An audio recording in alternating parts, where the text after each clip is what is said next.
In the 3rd year of the reign of Jehoiakim, king of Judah, Nebuchadnezzar, the king of Babylon, came to Jerusalem and besieged it. And the Lord delivered Jehoiakim, king of Judah, into his hand,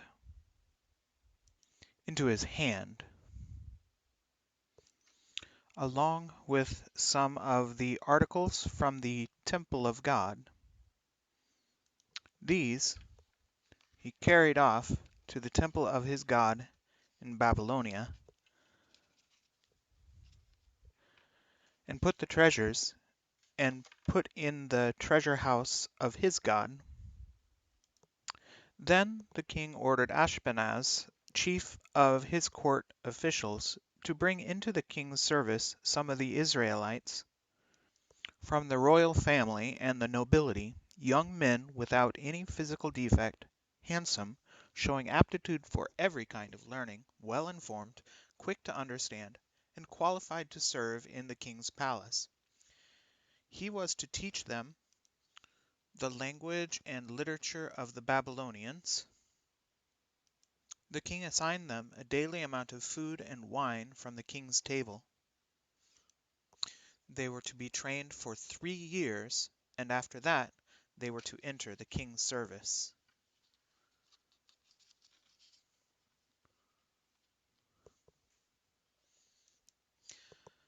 Among those chosen were some from Judah: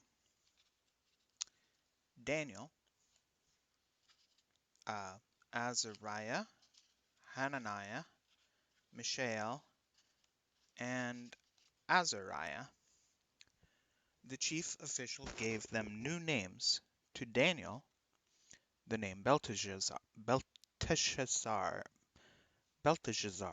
to Hananiah, Shadrach, to Mishael, Meshach, and to Azariah, Abednego. But Daniel resolved not to defile himself with the royal food and wine, and he asked the chief official for permission not to defile himself this way. Now God had caused um,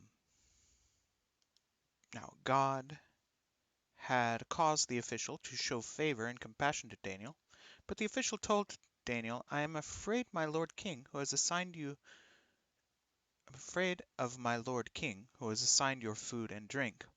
Why should he see you looking worse than the other young men your age? The king would have my head because of you."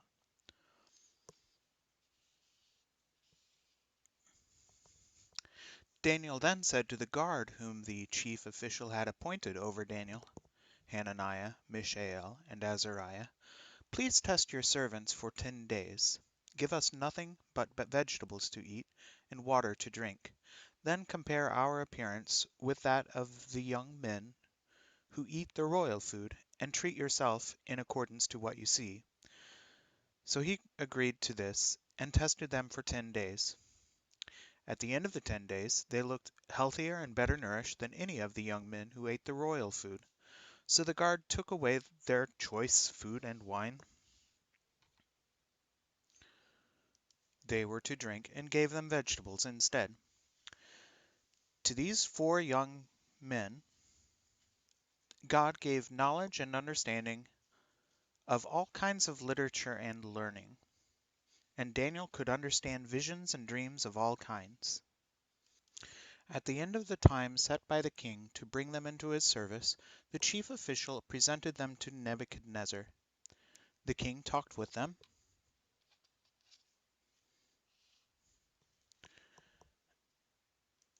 and he found none equal to Daniel, Hananiah, Mishael, and Azariah. So they entered the king's service.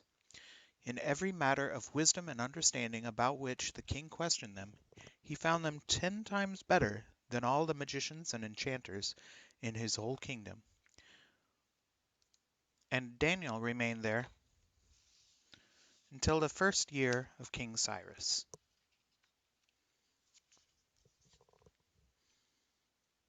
In the 2nd year of his reign, Nebuchadnezzar had dreams. His mind was troubled, and he could not sleep. So the king summoned his magicians, enchanters, sorcerers, and astrologers to tell him what he had dreamed. When they came in and stood before the king, he said to them, "I have had a dream that troubles me, and I want to know what it means." Then the astrologers answered the king, "May the king live forever. Tell your servants the dream, and we will interpret it." The king replied to the astrologers, "This is what I have firmly decided. If you do not tell me what my dream was and interpret it, I will have you into pieces and your houses turned into piles of rubble. But if you tell me the dream and explain it, you will receive from me gifts and rewards and great honor. So tell me the dream and interpret it for me." Once more they replied, "Let the king tell his servants the dream, and we will interpret it." Then the king answered, "I am certain you are trying to gain time, because you realize this is what I have firmly decided. If you do not tell me the dream, there is only one penalty for you. You have conspired to tell me misleading and wicked things, hoping the situation will change. So then, tell me the dream, and I will know that you can interpret it for me." The astrologers answered the king, "There is no one on earth who can do what the king asks. No king, however great and mighty, has ever asked such a thing of any magicians, enchanters, or astrologers. What the king asks is too difficult. No one can reveal it to the king except the gods, and they do not live among humans." This made the king so angry and furious that he ordered the execution of all the wise men of Babylon. So the decree was put out to put all the wise men to death.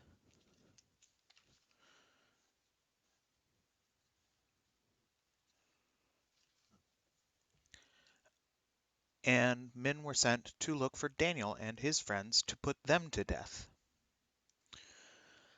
When Arioch, the commander of the king's guard, had gone out to put to death the wise men of Babylon, Daniel spoke to him with wisdom and tact. He asked the king's officer, "Why did the king issue such a harsh decree?" Arioch then explained the matter to Daniel. At this, Daniel went into the king and asked for time so that he might interpret the dream for him.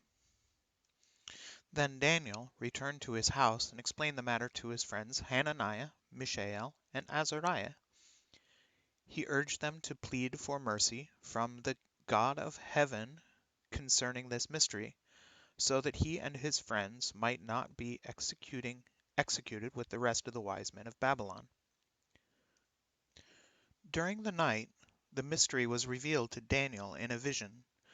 Then Daniel praised the God of heaven and said, "Praise be to the God, praise be to the name of God forever and ever. Wisdom and power are his. He changes times and seasons. He deposes kings and raises up others. He gives wisdom to the wise and knowledge to the discerning. He reveals deep and hidden things. He knows what lies in darkness, and light dwells with him. I thank you and praise you, God of my ancestors. You have given me wisdom and power. You have made known to me what we asked of you. You have made known to us the dream of the king." Then Daniel went to Arioch, whom the king had appointed to execute the wise men of Babylon, and said to him, "Do not execute the wise men of Babylon. Take me to the king, and I will interpret his dream for him."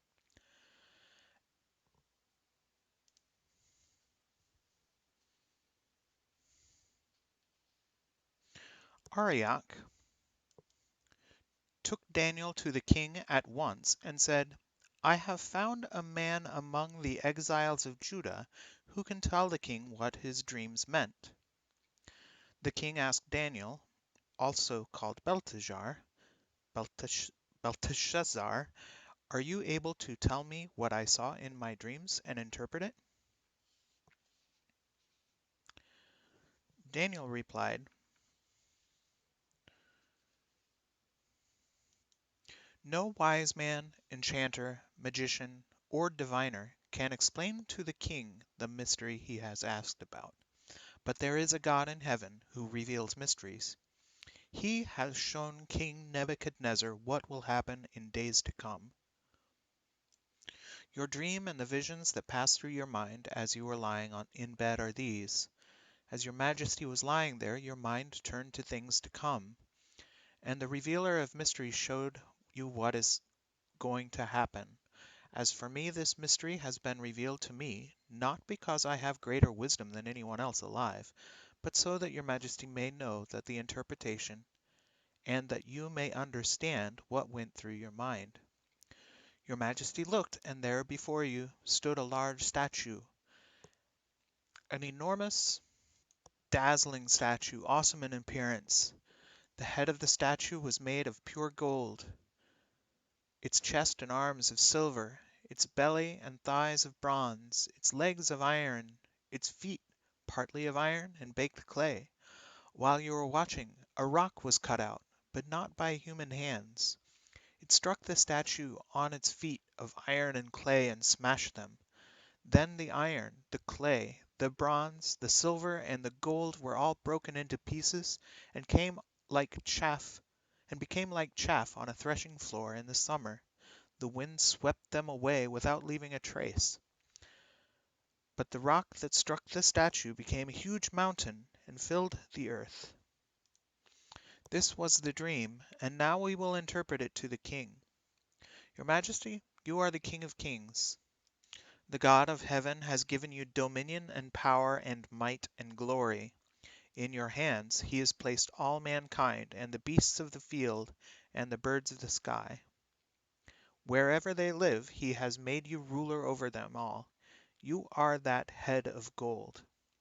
After you, another kingdom will arise, inferior to yours. Next, a third kingdom, one of bronze, will rule over the whole earth. Finally, there will be a fourth kingdom, strong as iron, for iron breaks and smashes everything, and as iron breaks things to pieces, so it will crush and break all the others. Just as you saw that the feet and toes were partly of baked clay and partly of iron, so this will be a divided kingdom, yet it will have some of the strength of iron in it, even as you saw iron mixed with clay. As the toes were partly iron and partly clay, so this kingdom will be partly strong and partly brittle. And just as you saw the iron mixed with the baked clay, so the people will be a mixture, and will not remain united any more than iron mixes with clay. In the time of those kings, the God of heaven will set up a kingdom that will never be destroyed, nor will it be left to another people. It will crush all those kingdoms and bring them to an end, but it will itself endure forever. This is the meaning of the vision of the rock cut out of the mountain. This is the meaning of the vision of the rock cut out of a mountain, but not by human hands, a rock that broke the iron, the bronze, the clay, the silver, and the gold to pieces. The great God has shown the king what will take place in the future. The dream is true, and its interpretation is trustworthy. Then King Nebuchadnezzar fell prostrate before Daniel and paid him honor and ordered that an offering of incense be presented to him. The king said to Daniel, Surely your God is the God of gods and the Lord of kings and a revealer of mysteries, for you were able to reveal this mystery. The king then placed Daniel in a high position and lavished many gifts on him. He made him ruler over an entire province of Babylon and placed him in charge of all of its wise men. Moreover, at Daniel's request, the king appointed Shadrach, Meshach, and Abednego, administrators over the province of Babylon, while Daniel himself remained at the royal court.